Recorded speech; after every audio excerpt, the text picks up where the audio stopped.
and welcome to part 3 of our Moho-ho Christmas stocking crochet along.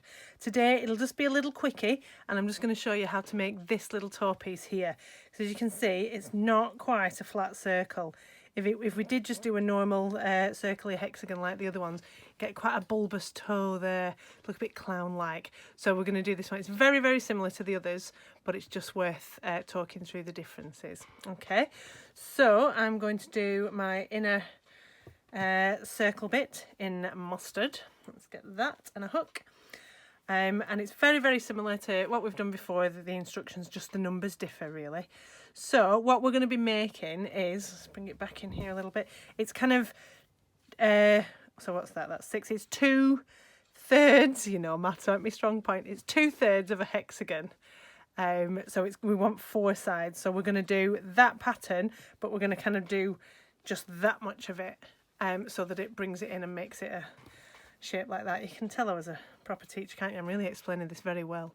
So as usual, we start with our slip knot in the middle and we're going to chain 3.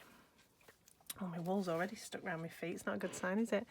So 1, 2, 3, and we want 8 on this because we're making 2/3 thirds, honestly. So we're making 2/3 of a circle. Now the circle had 12, so 2/3 of a circle is 8, so that counts as 1.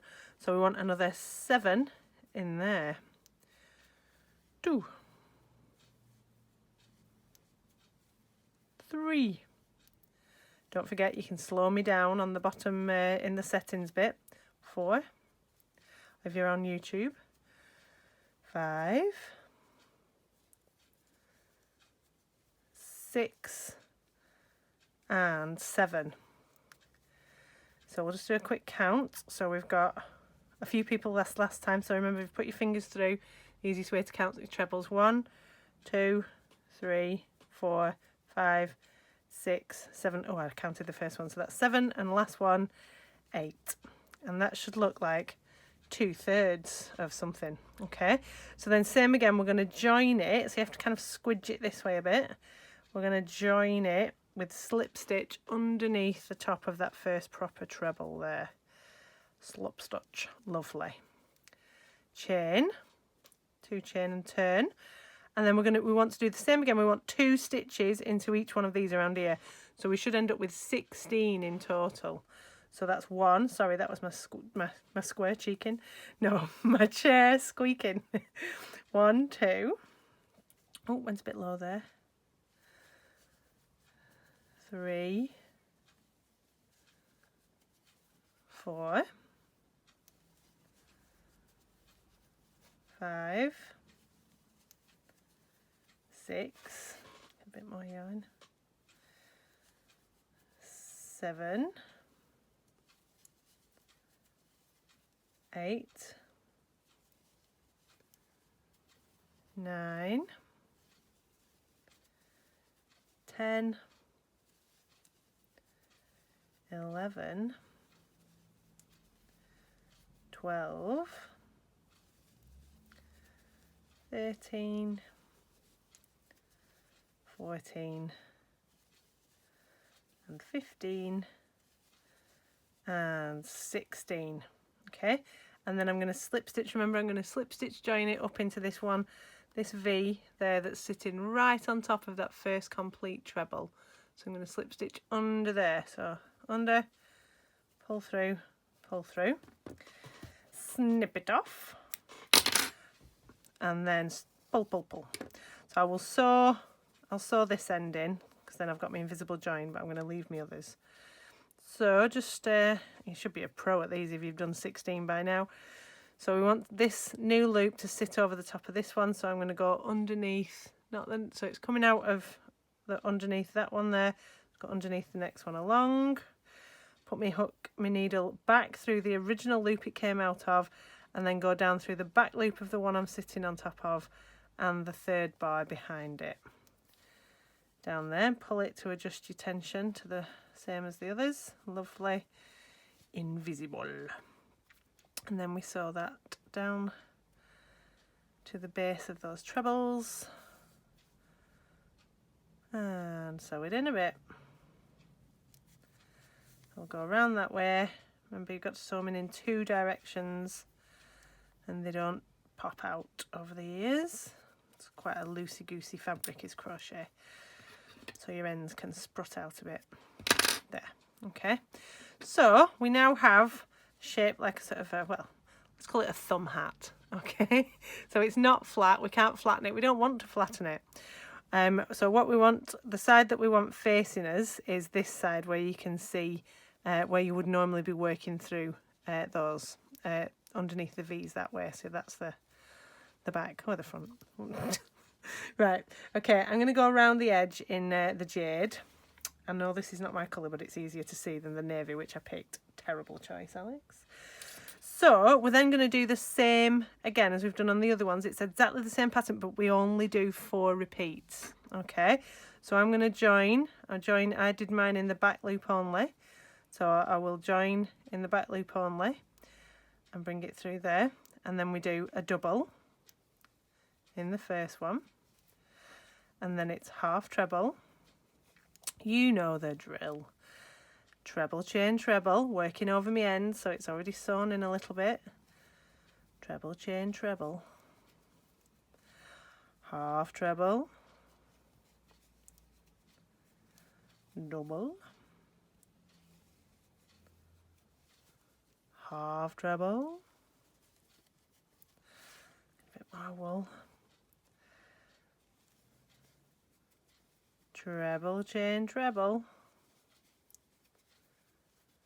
Half treble, double, half treble, treble, that's my invisible join one that's a bit tighter, treble, chain, treble, half treble, double, half treble, treble, chain, treble. Bet you've all been repeating this in your sleep if you've done all 16 already.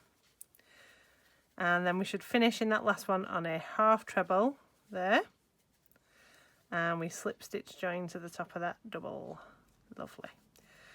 So then the next round is exactly the same as the last one, but again in the other 16 you've made, but again we've only got 4 repeats. So we go in that first one, so it's 1 chain and turn, double,